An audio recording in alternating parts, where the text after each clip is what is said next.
Hello, Mark. My name is Vivian, and I'm number 24. I'm a sophomore.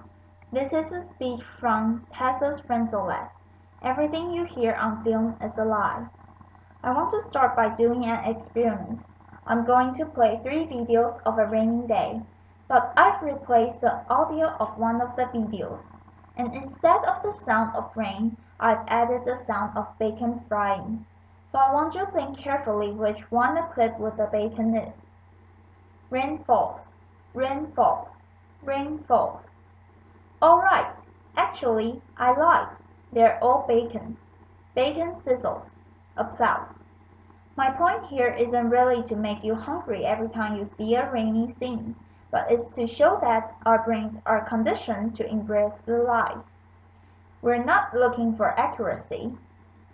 So, on the subject of deception, I wanted to quote one of my favorite authors. In The Decade of Lying, Oscar Wilde establishes the idea that all bad art comes from copying nature and being realistic, and all great art comes from lying and deceiving and telling beautiful untrue things. So when you're watching a movie and the phone rings, it's not actually ringing. It's being added later in post-production in a studio. All of the sounds you hear are fake. Everything apart from the dialogue is fake. When you watch a movie and you see a bird flapping its wings flap. They haven't really recorded the bird. It sounds a lot more realistic if you record a sheet or shaking kitchen glove. Flaps. The burning of a cigarette up close. Cigarette burns. It actually sounds a lot more authentic if you take a small Sharon Red ball and release it. A Sharon Red ball being released. Punches. Punch.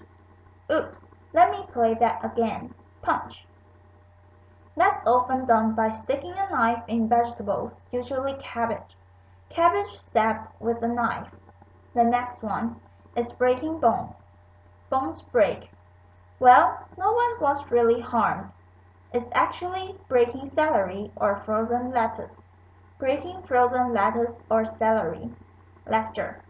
Making the right sounds is not always as easy as a trip to the supermarket and going to the vegetable section, but it's often a lot more complicated than that.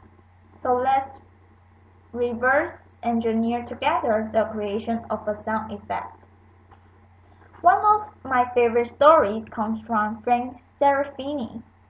He's a contributor to our library and a great sound designer for Tron and Star Trek and others.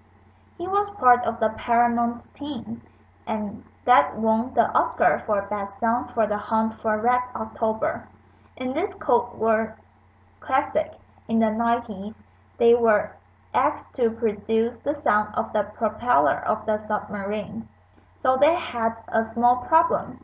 They couldn't really find a submarine in West Hollywood. So basically, what they did is they went to a French swimming pool and Frank performed a cannonball or bomba. They placed an underwater mic and an overhead mic outside the swimming pool. So here's what the underwater mic sounds like. Underwater pond. Adding the overhead mic, it sounded a bit like this. Water splashes. So now they took the sound and pitched it one octave down, sort of like slowing down a record. Water splashes at lower octave, and then they removed a lot of the high frequencies. Water splashes, and pitch it down another octave. Water splashes at lower octave, and then they added a little bit of the splash from the overhead microphone. Water splashes, and by looping and repeating that sound, they got this. Propeller charms. So creativity and technology put together in order to create the illusion that we're inside the submarine. But once you've created your sounds and you've seen them to the image, you want those sounds to live in the world of the story. And one of the best ways to do that is to add reverb. So this is the first audio tool I want to talk about. Reverberation or reverb is the persistence of the sound after the original sound has ended. So it's sort of like all the reflections from the materials, the objects, and the walls around the sound. Take, for example, the sound of a gunshot. The original sound is less than half a second long. Gunshot. By adding reverb, we can make it sound like it was recorded inside a bathroom. Gunshot reverbs in bathroom, or like it was recorded inside a chapel or church. Gunshot reverb church, or in a canyon. Gunshot reverbs in canyon. So reverb gives us a lot of information about the space between the listener and the original sound source. If the sound is the taste, then reverb is sort of like the smell of the sound. But reverb can do a lot more. Listening to a sound with a lot less reverberation than the on-screen action is going to immediately signify to us that we're listening to a commentator, to an objective narrator that's not participating in the on-screen action. Also, emotionally intimate moments in cinema are often heard with zero reverb, because that's how it would sound if someone was speaking inside our ear. On the completely other side, adding a lot of reverb to a voice is going to make us think that we're listening to a flashback, or perhaps that we're inside the head of a character, or that we're listening to the voice of God, or even more powerful in film, Morgan Freeman, laughter, so applause. But what are some other tools or hacks that sound designers use? Well, here's a really big one. It's silence. A few moments of silence is going to make us pay attention, and in the Western world, we're not really used to verbal silences. They are considered awkward or rude. So silence preceding verbal communication can create a lot of tension. But imagine a really big Hollywood movie, where it's full of explosions and automatic guns.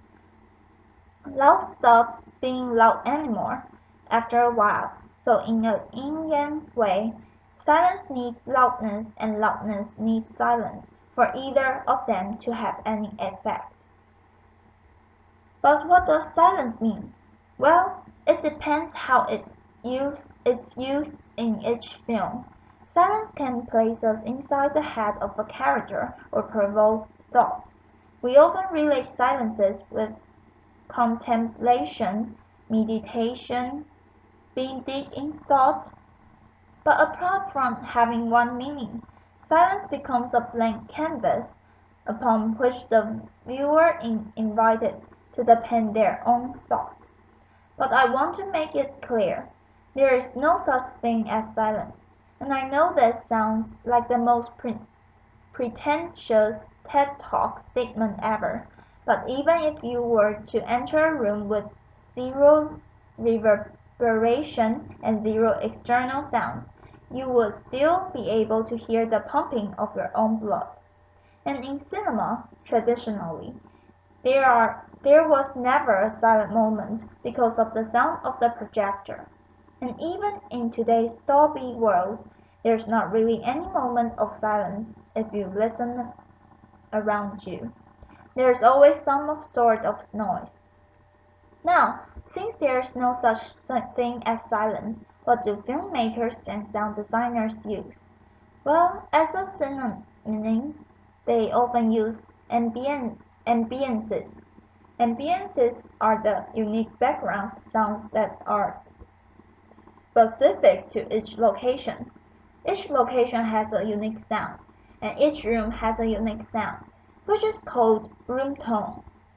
So here's a recording of a market in Morocco. Voices, music. And here's a recording of Times Square in New York. Traffic sounds, car horns, voice. Room tone is the addition of all the noises inside the room. The ventilation, the heating, the fridge. Here's a recording of my apartment in Brooklyn. You can hear the ventilation, the boiler, the fridge, and street traffic. Ambiances work in a most primal way. They can speak directly to our brain, subconsciously. So birds chirping outside your window, may indicate normality, perhaps because as a species we've been used to that sound every morning for millions of years. Birds chirp. On the other hand, industrial sounds have been introduced to us a little more recently, even though I really like them personally. They've been used by one of my heroes, David Lynch, and his sound designer Alan Splatt. Industrial sounds often carry negative connotations. Machine noises. Now, sound effects can tap into our emotional memory. Occasionally, they can be so significant that they become a character in a movie. The sound of thunder may indicate divine intervention or anger. Thunder. Church bells can remind us of the passing of time or perhaps our own mortality. Bells ring. And breaking of glass can indicate the end of a relationship or a friendship. Glass breaks. Scientists believe that this dissonant sounds, for example, brass or wind instruments played very loud, may remind us of Animal House in nature, and therefore create a sense of irritation or fear. Brass and wind instruments play.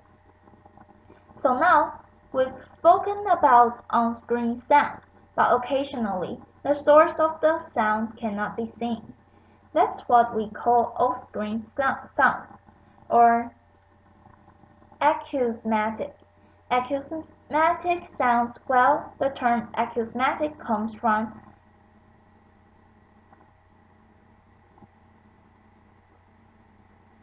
Pythagoras in ancient Greece, one who used to teach behind a veil or a curtain for years, not revealing himself to his disciples. I think the mathematician and philosopher thought that, in that way, their students might focus more on the voice, and his words and its meaning, rather than the visual of him speaking. So sort of like the Wizard of Oz or 1984's Big Brother, separating the voice from its source, separating cause and effect sort of creates a sense of ubiquity or panopticism, and therefore authority. There is a strong tradition of acousmatic sound. Nuns in monasteries in Rome and Venice used to sing in rooms up in galleries, close to the ceiling, creating the illusion that we're listening to angels up in the sky. Richard Wagner famously created a hidden orchestra that was placed in a pit between the stage and the audience, and one of my heroes, Aphex Twin, famously hid in dark corners of clubs. I think that what all these matters knew is that by hiding the source, you create a sense of mystery. This has been seen in cinema over and over with Hitchcock and Ridley Scott in Alien. Hearing a sound without knowing its source is going to create some sort of tension. Also, it can minimize certain visual restrictions the directors have and can show something that wasn't there during filming. And if all this sounds a little theoretical, I wanted to play a little video. Toy squats, typewriter, drums, ping pong, knives being sharpened, record scratches, saw cuts, woman screams.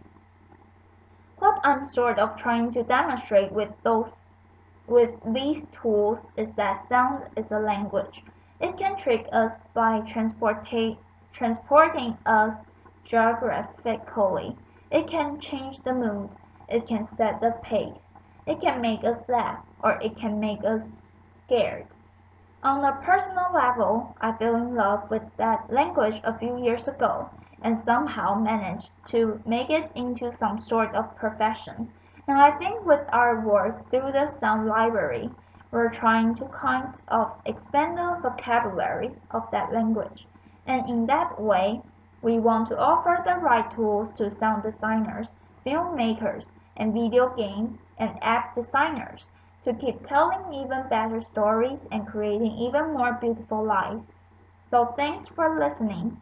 Applause.